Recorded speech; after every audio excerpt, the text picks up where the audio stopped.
Welcome to Designed for the Creative Mind, a podcast for interior designers and creative entrepreneurs to run their business with purpose, efficiency, and passion. Because while every design is different, the process should remain the same. Prepare yourself for some good conversations with amazing guests, a dash of Jesus, and a touch of the woo-woo, and probably a swear word or two. If you're ready to stop trading your time for money and enjoy your interior design business, you are in the right place. I'm your host, Michelle Lynn.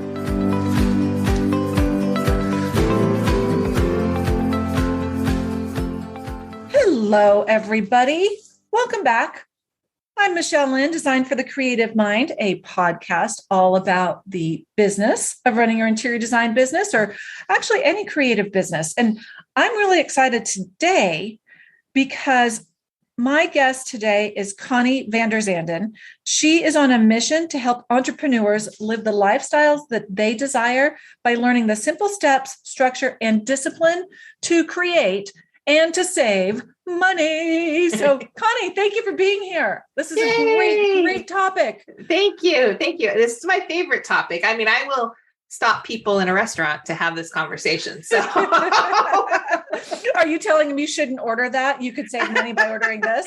No, my husband's like, how do you know when the owner comes up? I'm like, I just do. I can tell when there is a business owner in the room, just how they talk about things or how, what's going on in their world. And so I think that's the intuitive side of me that's come out. That's absolutely, you can just drop into that conversation. I think also because business owners, regardless of where they're at, have very few people to talk about what it's really like to run their business. Amen. It's so lonely sometimes. It is. Yeah. And the topic of money, admittedly is not always my favorite topic because I'm not always the best at it. So it's such a vulnerable topic if you feel like you don't have your arms around it. Yeah. So one of the things that often comes up as I am talking to interior designers, or as I'm introducing them to my paid program, the Interior Design Business Bakery, or just sometimes in conversation in general, we all have such interesting money stories, or I think you refer to them as money wounds. Mm-hmm. How does that affect? I'd like to just dive right in there. And how does that affect our mindset as business owners? Yeah, and I will have to say that just yesterday, just so everybody knows, I'm continually working on my own story and my own things, but I came across something that is perhaps wounds isn't the right word, because money wounds tells us that we're broken, that there's something wrong with us, and there really isn't anything wrong with us. What the wounds really tell us, though, is what we learned as kids from our parents under the age of 7, what we saw in our family dynamics, what we learned in our culture around us. So it depends on when you were raised, how to deal or avoid or not talk about money. And so they influence us subconsciously today, and we don't even realize it. So when we get into business and we start struggling and debt keeps increasing, which is my story, I didn't realize that it's because of what I learned from my parents. And so it takes a little inner depth of it. And it's usually helpful to work with a therapist, or there are money coaches out there that can really help you dive into it a little deeper and go, journal about it. But every time you see something come up and you're like, I wonder, why does this happen with money? Why do I constantly say this? So mine was, one of my money stories was just enough, which I do find a lot for creatives, is that they just want to make enough in their business to cover XYZ. So if they're the secondary income in the household, they just want enough to pay for the fun stuff. They just, so have you heard that be one before? Oh yeah, it sounds quite familiar. and that's great, and that's giving money a purpose, that it's there for the fun stuff, for that piece. And is it really allowing the business to evolve and be its own standalone business, or are you creating something of a hobby business? So there are some things there of how why do I think about this? Why do I think my money in my household can only be for fun? Why can it have legs? And so could we be self-sabotaging our scalability and our growth? Yes. And so all of these are part of the money stories to kind of like journal about it and figure out, why am I stopping there? And it usually helpful though to have somebody hear you.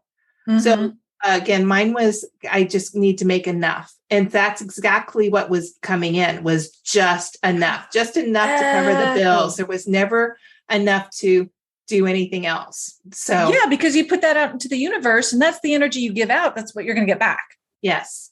And I would say that forever until somebody like my coach, like, do you realize this is what you keep saying? I'm like, oh, wow. No. Yeah. So once you are starting to be aware of that, then dive in deeper. And, but it will show up. It's showing up in how you run your business. It's showing up in how you're interacting with money. It's just, are you willing? Are you in a moment, you've had a roadblock moment, or you've had your come to Jesus moment, or whatever the word you say is like, this has to be enough. Here's my line in the sand. I am demanding something change. That's when we start looking at these things. And now, how did you get involved, or how did you get started in this? Like being able to help entrepreneurs with the step structure, but also the mindset. Yeah. Like, what's your background and what led you here? And that's an interesting story. So I have 36 years in the accounting industry. And so I was a bookkeeper and I worked in tax. I was very, that Capricorn, very structural energy.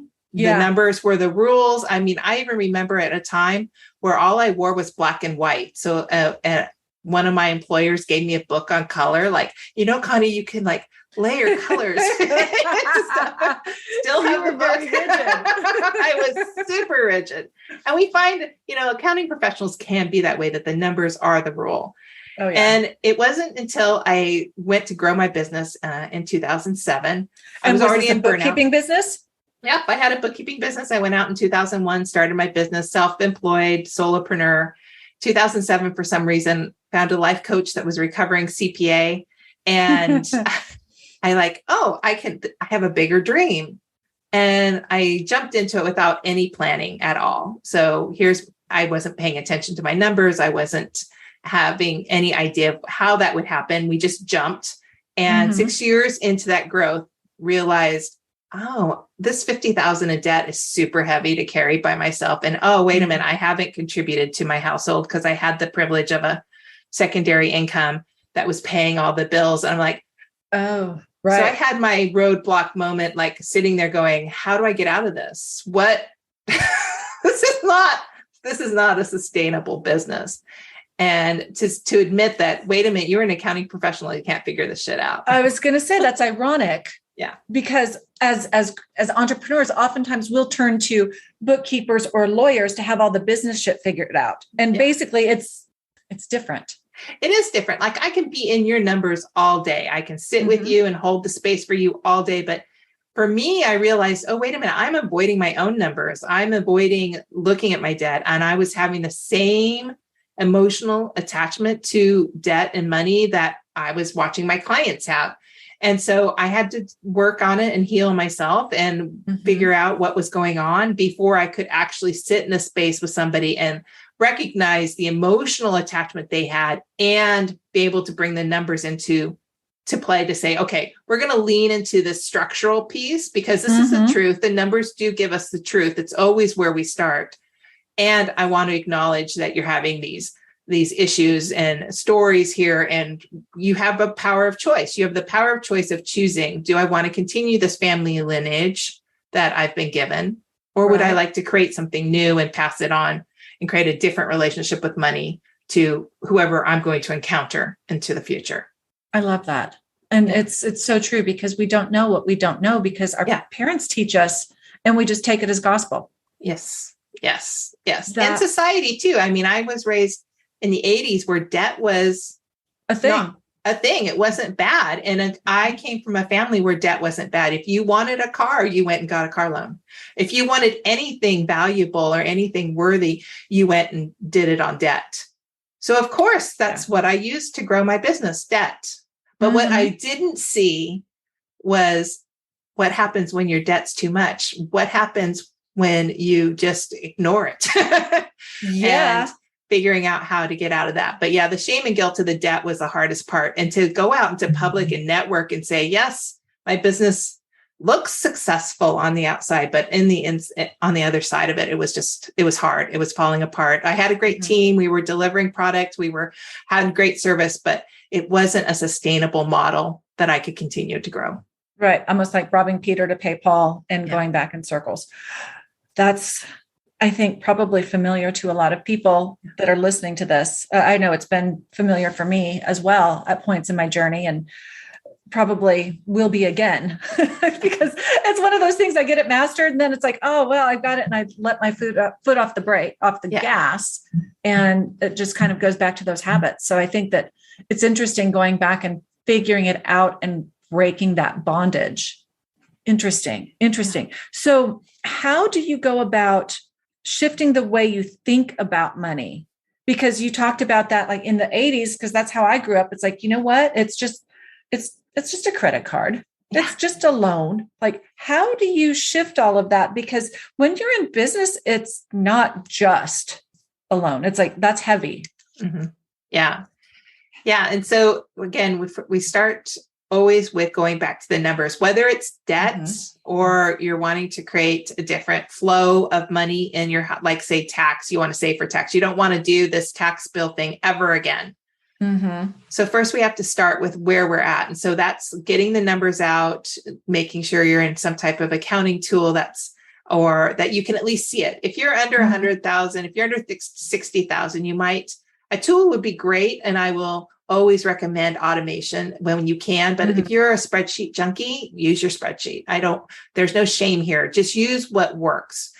And then want to look at it and then figure out, is there anything we could cut? Because that's where it usually starts, is that usually we have subscriptions or we're paying things that are not really necessary. And so it adds up. It could be streamline it. Could you pause it? Could you delay it? It's not about rice and beans. If you were a rice and beans kind of gal or person, you would be doing Dave Ramsey and you wouldn't be having these conversations. I was not. My inner spender needed a little mad money. Yes. And I needed my lattes. So you have to build that into the plan, but create a plan of where you're at, where would you like to grow? And then, now that we know our numbers, now we know how much do we have for savings? How much can we do that? And then I love to give money a job. And that's actually how to make it your best team member. So we've realized what we have going on. And as entrepreneurs, we can go create more money. Now we know how much needs to be created. But for every dollar that comes in, give it a job. And this goes back to a cash handling system called Profit First. And so then we can lean into this habit of moving the money into the different buckets. And I think putting the money into a different bucket and saying this savings account is for tax, money's like, okay, cool. My job here is tax. And you can actually have a conversation with money in that, okay, you're going to support me in this effort.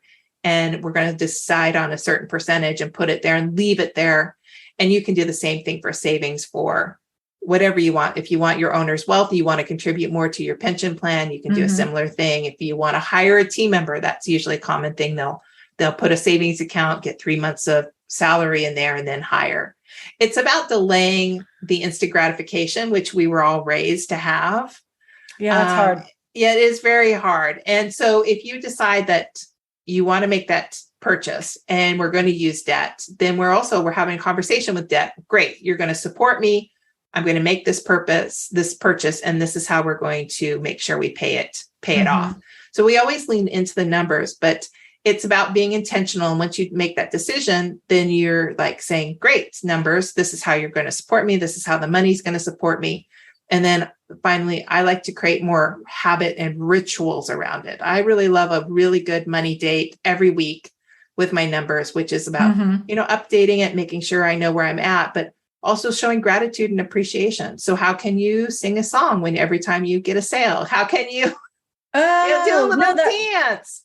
That makes sense because it also takes away like I mentioned it earlier, like you put the energy out to the universe about your money and that's what you're going to get back.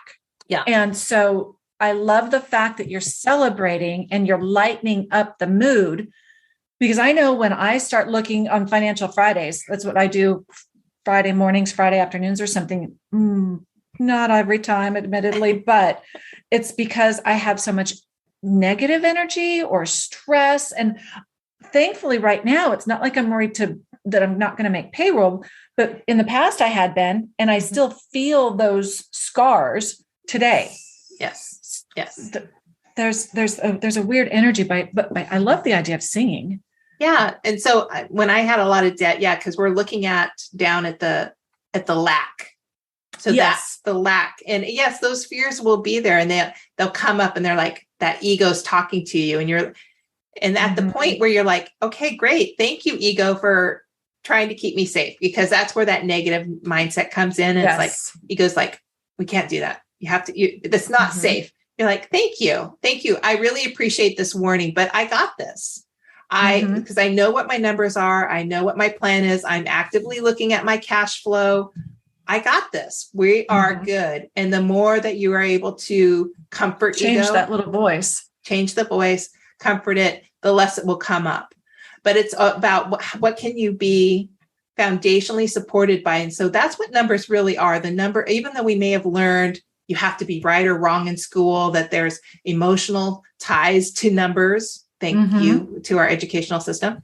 It's that black and white foundation. Like if you're building a house, and like everyone here on the show knows this, it's that foundation level. It's what we stand on. And can we have a really nice floor that's really warm and comforting to our feet so that we can build upon it what we want to create? So it's a financial foundation. It is. And so creating a little habit around it, like your Financial Fridays, and building in as much joy that you can really will help change that energetics. I love that idea because I practice that in a variety of other places in my life. Have never thought about it when it comes to Financial Fridays, because it can be just a fun little come into the office, crank up some fun music, sing at the top of your lungs. Sorry, anybody who's here in my house, your ears are going to bleed, but just make it a little bit more joyful. That's simple. Yeah. And I do a whole cleanse. So because for a long time, I used food and sugar and carbs specifically to numb my body so that I could sit and do the work. So these days, that's not healthy. If you're finding yourself in that. Yeah. I'm like, Connie, you can be my sister from another mister. I get it. But I will sage my office, open my windows. I will light a candle, get the music going. I do a whole thing to prepare the space so that it's joyful. And paper is a big thing for me. So if my desk is really messy, most likely my money is a little chaotic.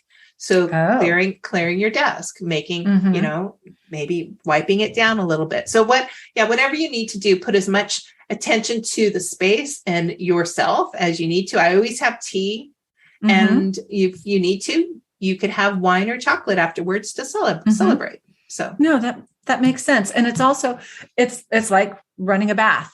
Like you have a ritual if you're wanting to have just a nice luxurious moment. It's just light the candle, turn the music up, down, whatever, the lights down. And I like what you say about your desk and so forth, because I'm standing here at my computer talking to you, looking at my desk, and I'm like, it's just clutter, it's just like, why is this any different than my kitchen?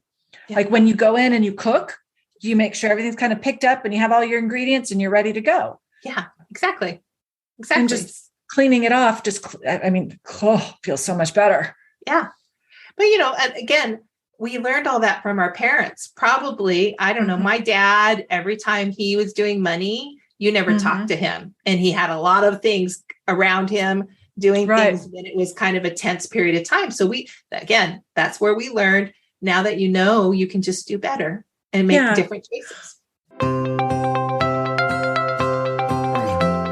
Let me interrupt myself to take a quick moment to thank Satinoff Insurance Agency for sponsoring this episode of the Designed for the Creative Mind podcast. Their support and understanding of the interior design, decorating, and home staging industries is unrivaled. Satinoff understands what our businesses do, and they provide insurance that lets me sleep at night. Yep, this is the firm that I use, and they will do the same for your sleep habits and your business too. They're more than an insurance agency, they're an extension of my business. They take care of the worry because they are the experts, which allows me and my team breathing room to do what we do best, design beautiful spaces. You can find their contact information below in the show notes. Give them a call today. So what are some of the more common money stories that you've come across? Definitely I can't afford this is usually a top one.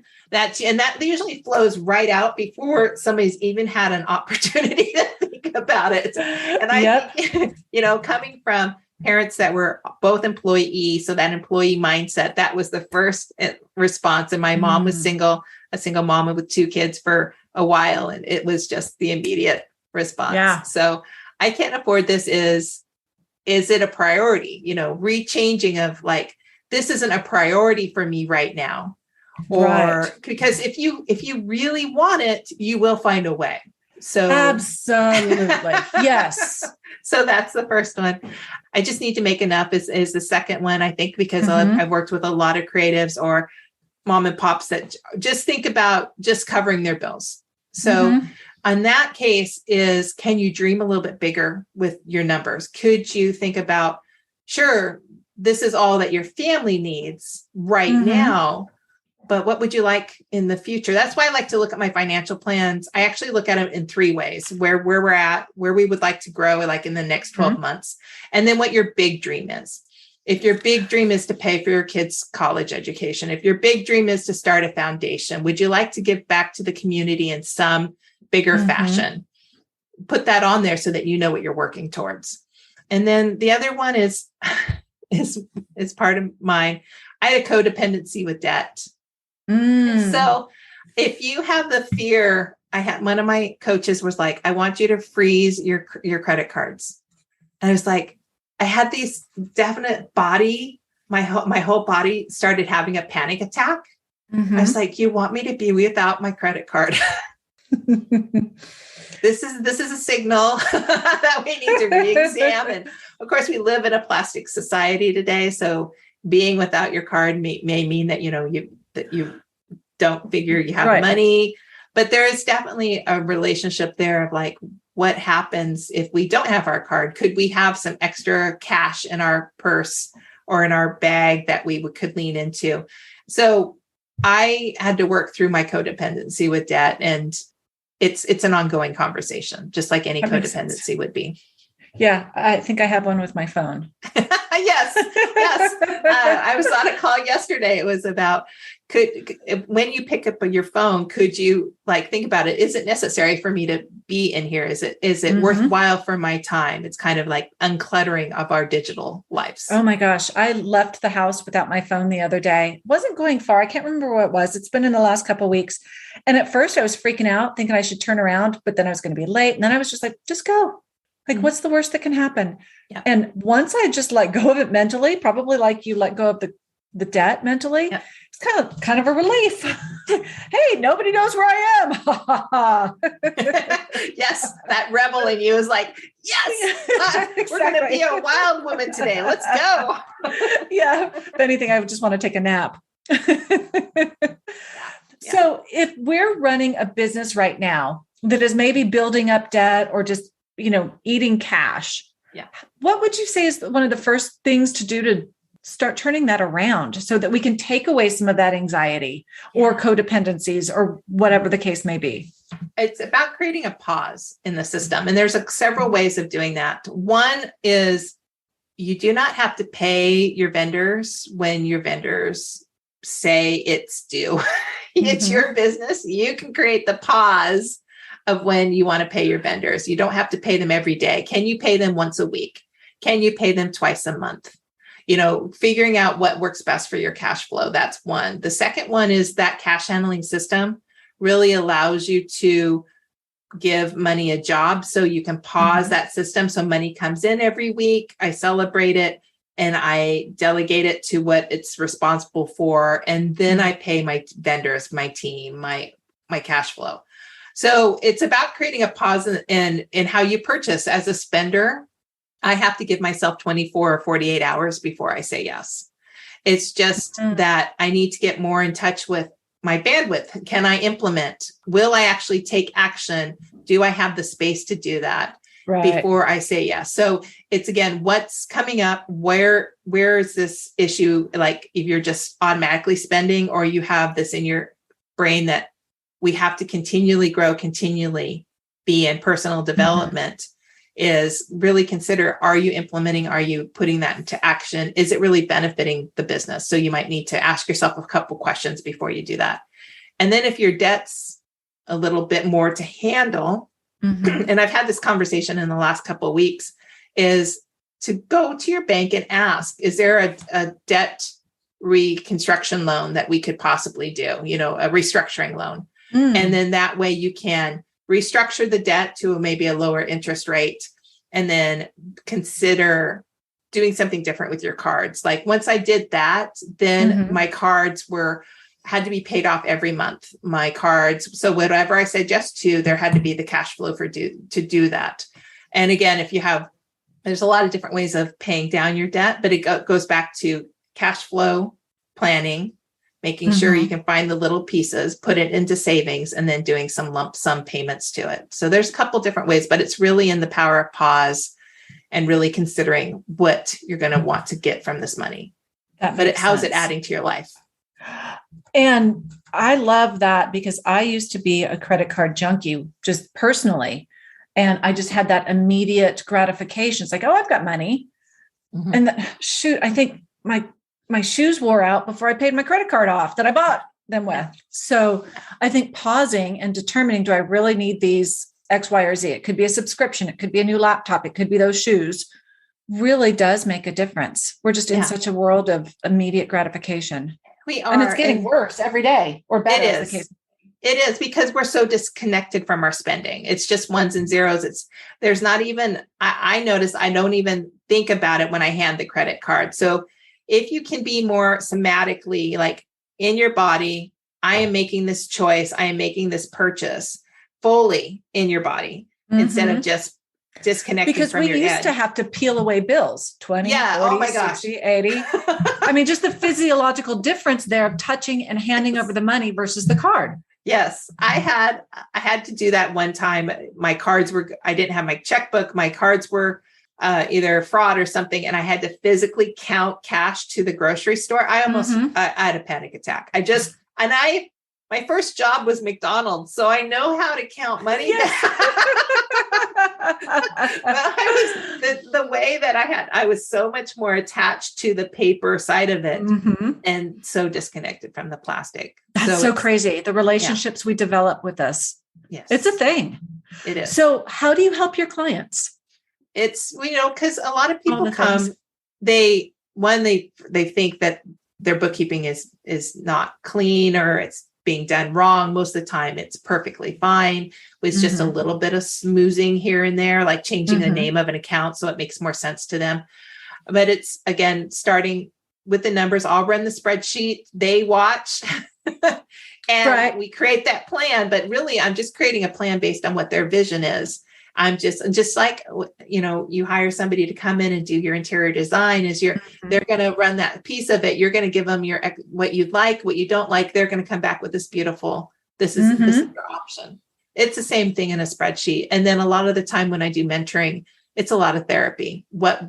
Just somebody to talk to about what's going on in your business, what really happened that day, what was frustrating. And then we lean into the numbers to try to find a different solution, or we talk about different ways that I've worked with businesses on that same problem. But it always starts with knowing the numbers and creating that plan. Right. And I love the fact that you just described it basically as what we do. Like, as interior designers, we craft the design around our clients' wants, wishes, and needs. Yeah. And it sounds like so simple, but it's not. But the same thing that you do for entrepreneurs is craft financials that they want, wish, and need. Yes. Yeah. And show the roadmap how to get there. Because that's exactly what we do. It's like, hey, Mr. Miss Client, this is what you told me you want. Here's the roadmap. I'm the Sherpa. Let's go up the mountain of design. It's the same thing, but with financials. And that makes it so much less intimidating, because I have always felt like I should know, because I'm the business owner. I should know. Well, I own my hair and I don't know how to color it. At least not well. That's true. That's true. So yeah. You give permission and guidance. I love that. Yes. And I think also women in society, women in business, it's a whole thing. For a long time, we didn't have control of money. We may not have anyone in our life that was a business owner. Some of us are very lucky to have entrepreneurs in our lives that can give us that information, but most of us had employee mindset moms, grandmothers. Maybe my grandmother didn't even work. So it's not that there was no handbook when we opened our business. So it's about getting a little education as we go and increasing our knowledge about it so that we can be more empowered by money. Mm-hmm. And that is going to change our next generation if we can become more financially literate. And most people are not. So let's, just because I had, again, my accounting background, you can tell that I couldn't do it for myself. I had to increase my empowerment with it. I had to learn different things. It's just, it's all something we can all do. So have more conversations about money, talk more openly about it, listen to podcasts. There's some, Financial Adulting is a great book. Women Talk Money. I have it right here because it is my favorite book. It's edited by Rebecca Walker. It's Breaking the Taboo. Nobody can see this because I love that. Yeah. No, I'm looking at it right now. Women Talk Family, Love, Sex, all crossed out. Women Talk Money. Yeah. Breaking the taboo. There's 29 essays. So 29 different voices about how money shows up and the stories it creates and how it affects everything from having children to having a business to it was just mind opening. You can also listen to it on audio, which they have 3 or 4 different voice actors. And because it comes from such a culturally diverse background of authors, that's kind of cool too. So, but I love that. I wrote, I've been obviously taking notes over the course of our conversation, but I love one of the cool things about hosting this podcast is that I get this laundry list of really cool things to do and read. Yes. So Amazon, my wish list is pretty amazing. Yeah. That I just go shop when I'm ready. Yes. Of course, that's easy too, because Amazon, cha-ching, cha-ching, cha-ching. Let's not even go there. That's a whole other episode, because that racks up on my Chase credit card. And it goes back to the same thing. I need to pay it off monthly. And so you look at your spending, you're like, holy shit, did I really need all of these things? But they were delivered at my house the next day. Yeah. Yeah. My husband, my partner has that Amazon problem. I'm like, I don't know what these are. But I try very hard not to, so that I can, again, as my spender, I learned that I was a natural spender. So natural spenders, if we need to be more in touch with what we're doing, we have to add a few little steps to the process. And so can I find it locally? Can I find it from a different source? Do I need it right away? And giving myself the space before I say yes. Do you need it or do you want it? If you need it, you'll drive over and go get it. Whereas sometimes the convenience factor is just like, oh yeah. Yeah. And all of us have lived through this pandemic, which prevented us from being able to go just to purchase it too. And so we have rituals and habits that we have probably created in the last couple of years that we may need to look at and figure out if they're unhealthy or not. Interesting. Yeah. Valid point. Just even online grocery shopping. Yeah. I will say, as a spender, I love online grocery shopping because I don't wander the store. I spend far less money. That's funny, because I think I'm a natural spender and I'm the opposite. I will go to the grocery store with a list, but even if I'm online shopping with the list, they suggest so many things like, oh yeah, I think my kid would like that. Oh yeah. Oh, I'd like that. Yeah, they get me. They've got my number. Oh, Connie, this is really eye-opening, but I think it's also very much permission granting. Yes. Thank you for your time. Thank you. You're very welcome. I think that's a key thing. Remember, we're not broken. with these money wounds, these stories, it just are areas that we can lean into, that you can get a little bit more education around. That's it. Where you're not broken, you just need a little bit more education, a little bit more support. And if your current financial team is not doing that, if they are shaming you around it, get rid of them. Number one, time to get rid of that and find somebody else. And there, it's hard because number focused people think differently than creatives, but they are finding different ways and creating their communication skills better, that they can sit there across from you and be more consultative. Well, it's just like we walk into a home, we don't shame our clients. But they're living in an ugly house. Yeah, but they're thinking. But you also have to be, your delivery has to be. It's like, you know what? I've lived in an ugly house. You can't have it pretty all the time, but it has to be in a starting place in order for it to get to a beautiful place. Yeah. And ugly is by definition. You know what? It's just unfinished, or it's dated, or whatever. It makes me frustrated when professionals, I'm hot about this today because a friend of mine had a pediatrician who shamed her. And I was like, no, you are a professional. You are supposed to counsel and assist your clients, not guilt and shame them. No. So yeah, I'm a little hot about that because I just had that conversation this morning. Yeah. So, and as women, that nice girl, again, how can we be more empowered to hold our boundaries and say, wait a minute, that's not right. Okay. No, I love that. Well, Connie, I'm going to jump into a fun little Q&A session, rapid fire with you. And then at the end, we will, I will make sure that I ask for your contact information and we'll drop them into the show notes because I know that people are going to love this. So basically, I'm just holding the audience hostage to get that while we go through some fun Q&As. Are you ready? Sure. Okay. What was your favorite subject in school? Surprisingly, math, because it was easy for me, which is why I fell into an industry, but I never really enjoyed bookkeeping, but I think because it was easy, that's why I liked it. That just came naturally to you. Yeah. So what is your favorite color? It was purple. I still like purple, but I really love the fall color. So reds, the greens, the browns. What do you think that says about you? For me, what does it say about me? It says that I love to be outside. It's a grounding color for me. And I think it's definitely like remembering that there's so much beauty and amazement in the world. And I love that. Yeah. Yeah. It's funny how it speaks. Yeah. Everything has an energy. Okay. So what would you do? Anything, if you knew that you couldn't fail? Anything if I couldn't fail.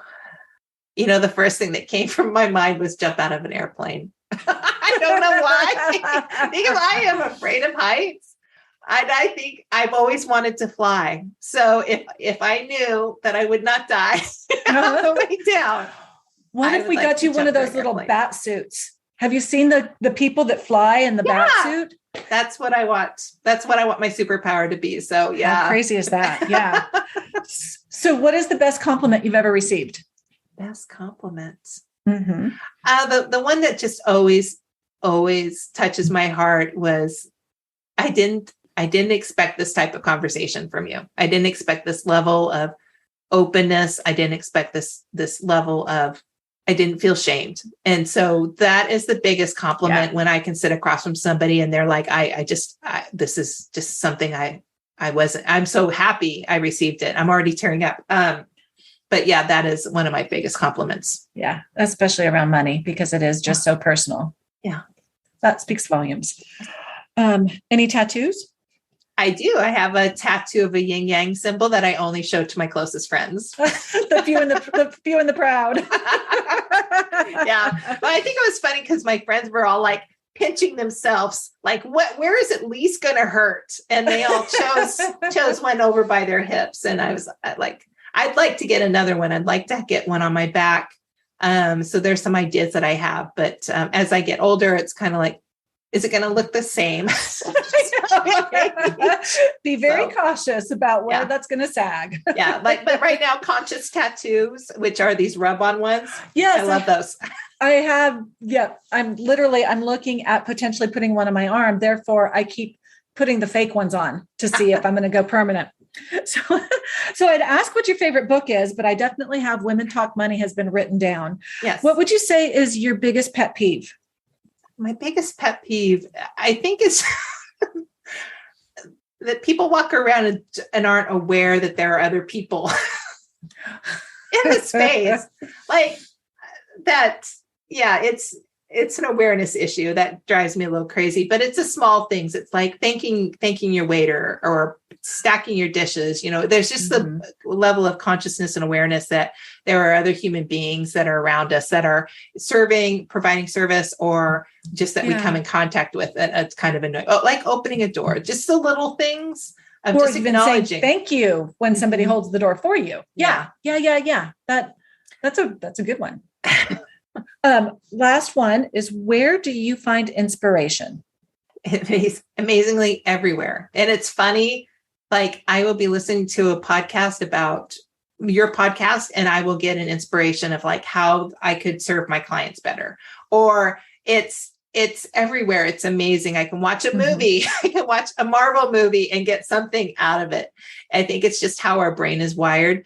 But I spend a lot of time looking at nature and walking in nature. And I think that also kind of like clues us. That's right, because you're up in Oregon. Yes. There you go. So here in Texas, it's too damn hot to get out in nature very often at this time of year. Yes. But you have your beautiful season though. We absolutely do. Yeah. And this last week or so, depending on when this airs, it's been a very mild May. So very mild May. Okay. I lied. One more question. What piece of advice would you give your 20-year-old self? Not to get married. I was already married at 19, but I would have said, and which I say often to my nieces, don't get married right away. Have a life first. Go out and experience what it's like to live on your own, to travel solo, have an adventure, and then get married or get into a regular for longer relationship. Because now at 50, it must be 55. I didn't have that. And I regret that. And now I'm trying to build that in. That's one of the things I'm working on, and how money is supporting me to have those solo adventures, having those girls trips, so more tattoos. Yeah. More tattoos. But it's different at this age than it would have been at 20. Very, very true. Yeah. No, I love that. And I just think it's important that we still give our 20-year-old self that love, but know that we could have done something differently. Yeah. Fun. Well, Connie, thank you for being here. This has been so eye-opening, and I could probably talk for another hour just because I love how you blend, the feminine aspect into money and the energetic and just the permission. And I think that kind of going back to the just enough, no, babe, you have permission to be a badass and to make a bucket of money if that's what you choose. Yeah. And that's just not something that I think we were taught much as girls. Although, funny story, my mom laughs because I've always been a big dreamer. My mom laughs and blames it on Danielle Steele because I read those books so much when I was growing up. It's like, well, why can't I have 3 houses? Well, why can't I, have 5 kids and a career and a chalet, for the winter? So, I think just dreaming bigger. Yeah. And being empowered, I think a lot of our books and stuff is show women, especially what I was reading at the time, as waiting for somebody to come and save them. And it's not going to happen. So can we read more empowerment? Like, I'm really loving these. Some of them are horrible, but these 40s midlife women fantasy novels right now, where they come into their power because they got a divorce or they're in their 40s or 50s. That's when their superpower kicks in, type of thing. And I'm like, yes, we still have time. Girl, I firmly believe that, so I didn't adopt my child, Genevieve, until I was 48. Nice. So I was 48 when that kid was born. And I firmly believe that, I make a better mom now than I would have in my 20s or 30s for sure. Mm-hmm. Didn't get married till I was 37. Lord knows, not always easy though. Yeah, no, it's not. But it's not. There's no time limit. No. And now you're going to give Genevieve a different experience. You're going to pass on, and especially as an entrepreneur, the lessons she'll be learning are going to be so different. You're actually changing her entire lineage there. So I pray so. I pray so. Yeah. But like you said, it's not easy. There's so many habits and so many stories and so forth that I continue to have to freaking acknowledge. Yeah. Yeah. And that's the healing part, right? We acknowledge it. You make a choice. Does this still serve me or not? And every time we make a different choice, we heal our lineage. We heal whatever options our ancestors had at the time. They chose the best that they could, but now we know better. So when you know better, you do better. Well, I can totally see how the best compliment you got is that you make people comfortable around such a difficult conversation. So how can people find you? What are those social links that we can share? Well, there's an easy website, Money Action Tips with an S, tips.com.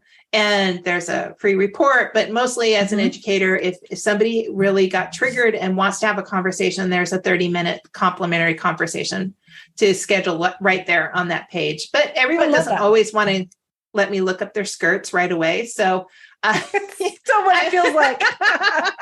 I'm over on Instagram at Connie.Vanderzanden and on LinkedIn. Perfect. And that's VANDERZANDEN, y'all. I will have it in the show notes.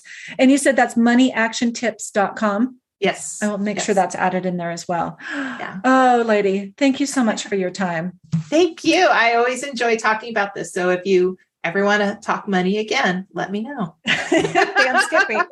All right.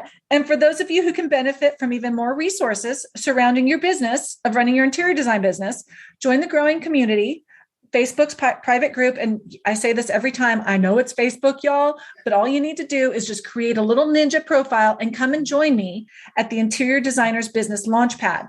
Not only do I go live there once a week, it's an amazing community. Plus, we have free workshops every couple of months, 5-day workshops. Nice. They're awesome. Yeah. Wow. I know, it's fun. I love talking business of interior design. So I'll see you guys at the Launchpad. And thank you again, Connie. Thank you. Hey, y'all. If you love the show and find it useful, I would really appreciate it if you would share with your friends and followers. And if you like what you're hearing, want to put a face with a name and get even more business advice, then join me in my Facebook group, the Interior Designers Business Launchpad. Yeah, I know, it's Facebook. But just come on in for the training and then leave without scrolling your feed. It's fun. I promise you'll enjoy it. And finally, I hear it's good for business to get ratings on your podcasts. So please drop yours on whatever platform you use to listen to this. We're all about community over competition. So let's work on elevating our industry one designer at a time. See you next time.